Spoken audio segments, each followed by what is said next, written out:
Hi, my name is Wendy Graham, and I live in East Freetown, Massachusetts. My husband and I built our home there 11 years ago to be near his parents, who still live in the house in which my husband grew up. We have 3 daughters, ages 21, 18, and 11. Our 2 oldest girls are in college, and our youngest, Adriana, is in 5th grade. She is interested in a lot of the things most girls her age are: makeup, electronics, dance class, and LNG. She shouldn't know what that is or have to worry that the reckless rogue government agency known as FERC, the only 4-letter word in her vocabulary, F word, will knowingly endanger our family's home, health, and safety, as well as her present and future environment and planet, all for corporate profits. It was about a year ago that I first heard of Spectra Energy's Access Northeast project, FERC docket number PF16-1. It is a proposal to expand the Algonquin gas transmission line by installing a new 24-inch high-pressured pipeline through my neighborhood and under my driveway to transport fracked gas to 2 new massive LNG storage tanks less than 2 miles away in Acushnet, among homes, schools, and healthcare facilities. To accommodate this facility, Spectra will clear-cut 180 acres of forest, 40% of which is wetlands. Soon after that revelation, our citizen opposition group, South Coast Neighbors United, was founded.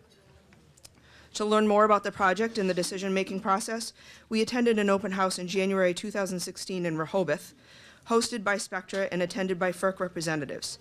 I asked a FERC employee what the agency's role would be in determining whether or not this project got approved, and she said that in addition to the siting of infrastructure, it was their responsibility to decide if there was a public need.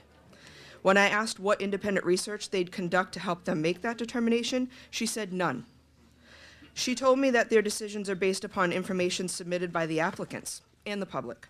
I asked if she knew about the Massachusetts Attorney General's report, which found that the Commonwealth didn't need additional gas, and she said no, but encouraged me to submit that to FERC. I did. Spectra claims there is a shortage of gas and infrastructure in New England due to constraints on the pipeline system, causing our electricity prices to skyrocket. ISO New England has projected our electricity use to grow at a rate of less than 1% per year. Why then the need to increase the region's gas supply by 34%? Doesn't make sense. This obviously isn't for our use or benefit. Classic overbuild aside, there is substantial evidence denoting their true intention to export this fracked gas through Canada.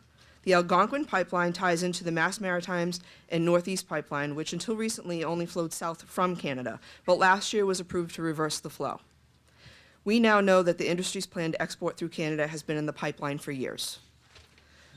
This project isn't about meeting the public's need or saving money for New Englanders. It's about making money for greedy corporations whose application fees provide funding to FERC. As Senator Elizabeth Warren stated in an op-ed published in yesterday's Standard Times, the Natural Gas Act wisely encourages the remote siting of LNG facilities as a bare minimum safety standard, but both energy companies and the federal regulators have ignored this critical component of the law. It's clear that the top priority is profit, not safety. FERC's practices are riddled with countless conflicts of interest, and the fact that their funding comes from the industry they are supposed to regulate is the biggest conflict of all. Thank you.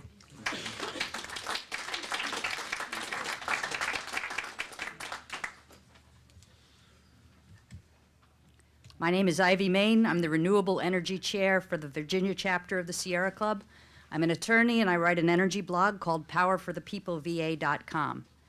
My testimony addresses the harm to consumers and competition that results when giant energy conglomerates use the monopoly power of their regulated utility subsidiaries to benefit their natural gas transmission subsidiaries.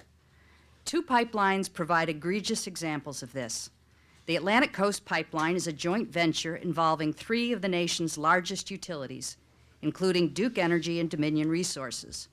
Both Duke and Dominion have electric utility subsidiaries that are regulated monopolies. Their customers have no choice but to buy power from them. Both Dominion and Duke plan massive build-outs of new natural gas generating stations that will lock their customers into buying natural gas for decades, guaranteeing a customer base for their own Atlantic Coast Pipeline. That's a great deal for the shareholders of Dominion and Duke, but it's a raw deal for their customers. The customers will pay for gas to run their utilities' new power plants, or when it is cheaper to buy wind and solar than run the plants, they will have to pay off Dominion and Duke's stranded costs. Either way, Duke and Dominion win and customers lose. In Michigan, an affiliate of DTE Electric is a partner in the Nexus pipeline.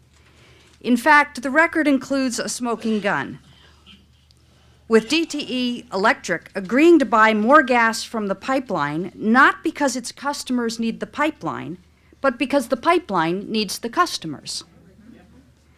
Another big loser is free market competition. A rational utility without its own gas pipeline to keep filled would look for the cheapest way to supply its customers with electricity over the long term. Today, wind and solar energy are already cheaper than gas in many states, and they will certainly be cheaper than gas nationwide within another 10 years, long before new gas infrastructure recovers its costs. A rational utility would not build new gas plants with 30-year lifespans or gas pipelines with 50-year lifespans. It would begin a long-term strategic build-out of wind and solar with an eye to transitioning completely away from fossil fuels, and some utilities are doing this.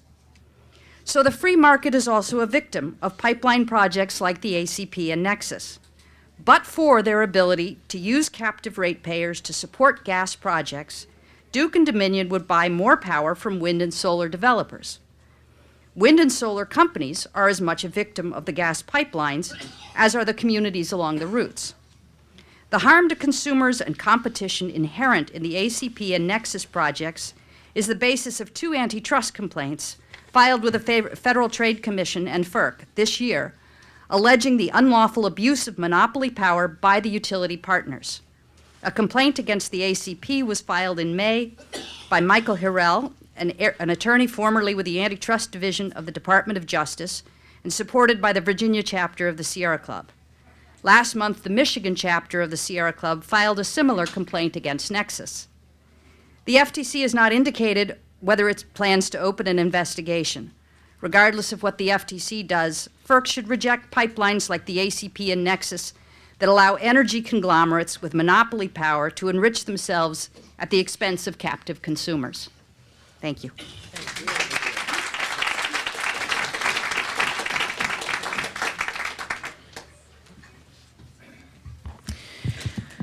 I'm April Keating. I'm from a small town in rural West Virginia that is very heavy with gas and coal development and very friendly to it, and it is very difficult, but we do our best to fight the gas infrastructure that is being forced down our throats.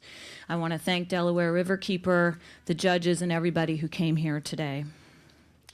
The FERC is shirking its duty as the primary regulatory agency for interstate pipelines. It is not following several aspects of NEPA and the Natural Gas Act, which require companies to establish the need for new projects before they are to be permitted. 2 studies, one by IEEFA and one by Synapse, have concluded the following points. 1, FERC incentivizes and is incentivized to encourage overbuilding, with an up to 14% rate of return on investment for the company constructing the pipeline. Ratepayers and/or shareholders will shoulder this cost in the form of higher rates and/or lower returns on investment. Industry execs acknowledge that the industry likes to overbuild. I refer you to a recent comment by Kelsey Warren of Energy Transfer Partners alluding to this. The demand for gas can be met using currently existing infrastructure. 2, FERC refuses to call for a programmatic environmental impact statement, which would examine the widespread and cumulative impacts of several projects in a region, which must be met if we are to argue that this project is needed. West Virginia, an area of very high biodiversity and home to several endangered and sensitive species, as well as geological features such as karst that prohibit such construction, is being asked to allow 7 large interstate pipelines and their attendant infrastructure and 12 new intrastate lines for a total of 19 projects proposed. 3, FERC does not wish to examine how this unexplained so-called need would be met by energy efficiency measures and renewable energy developments, which have and will continue to increase. Note, West Virginia has no renewable portfolio standards since they were repealed in February 2015, making it so much easier to ignore this option.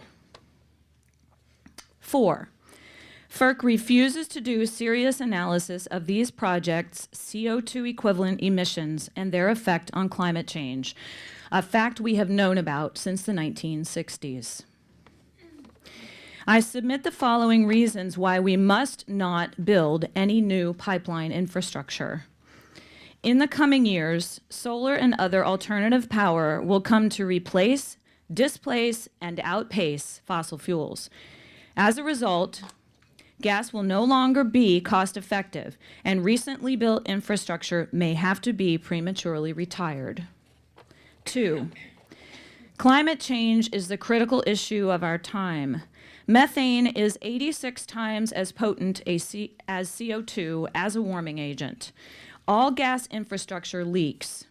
We are already seeing the effects of climate change in increased storms, shrinking shorelines, and failed crops.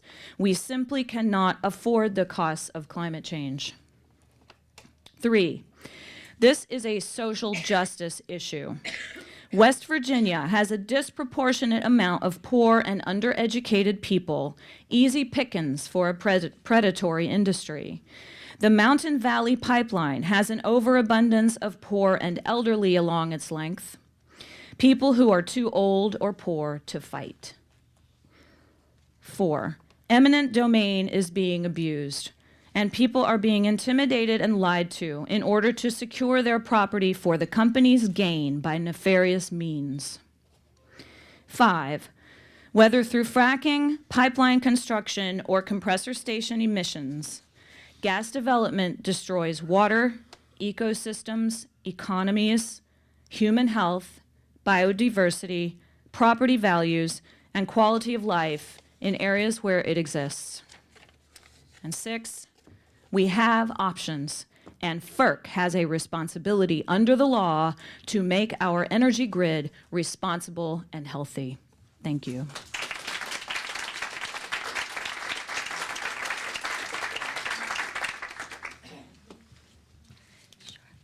Good afternoon. I'm Patti CroneHeim with Rethink Energy New Jersey.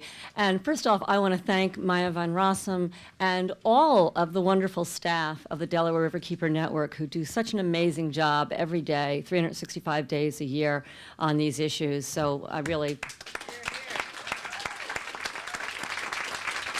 Right. As I said, I'm Patti CroneHeim with Rethink Energy New Jersey. It's said that it's not just knowing what's right that's important, but it's knowing what's right and acting on it. Well, FERC knows what's right, and yet it's clear, especially given the powerful testimony we've all heard today, that they are not acting on it. Just this past month, FERC went further to open up wholesale power markets to clean energy resources like rooftop solar, energy efficiency, and storage technology.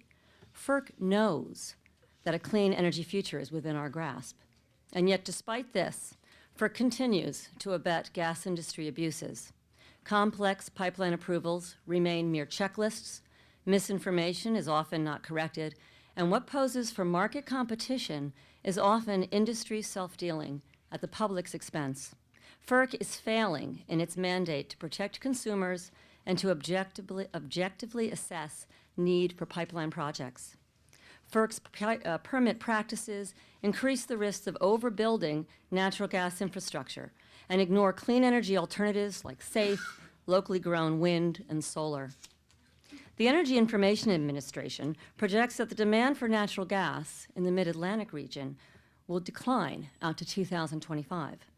Research shows that in New Jersey, even on the coldest days, we have 55% more pipeline capacity than needed to meet peak demand. And studies show increases for electric can be met through a variety of options, including increased energy efficiency, better demand response, and renewable energy. FERC knows, and yet unneeded pipeline proposals abound and get approved. FERC's overly friendly gas industry policies create the incentive for overbuilding unneeded pipelines. The profits for new pipelines are sky high, 14% guaranteed rate of return on equity for 15 years.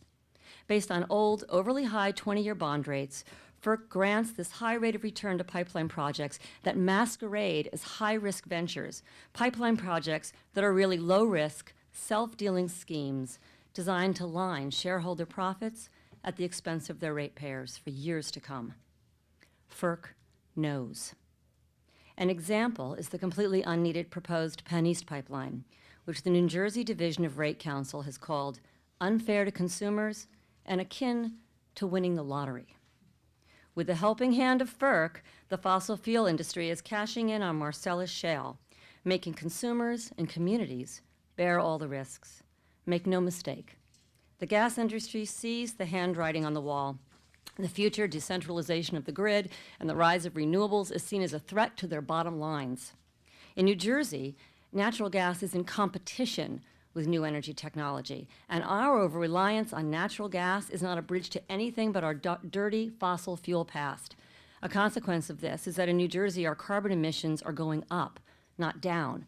We've seen an over 27% increase in carbon emissions, not even counting methane, from natural gas in just the past 2 years. 27%.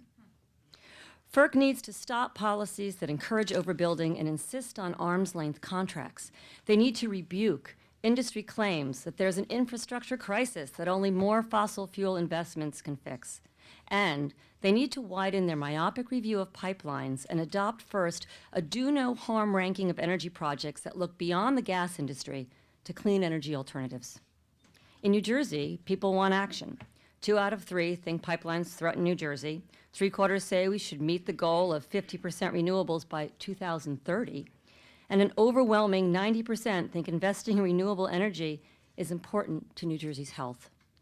FERC needs to stop enabling dirty fossil fuel projects that harm our air, water, properties, health, and our safety. Our only need is a clean energy future. FERC knows. The question now is, will FERC act? Thank you.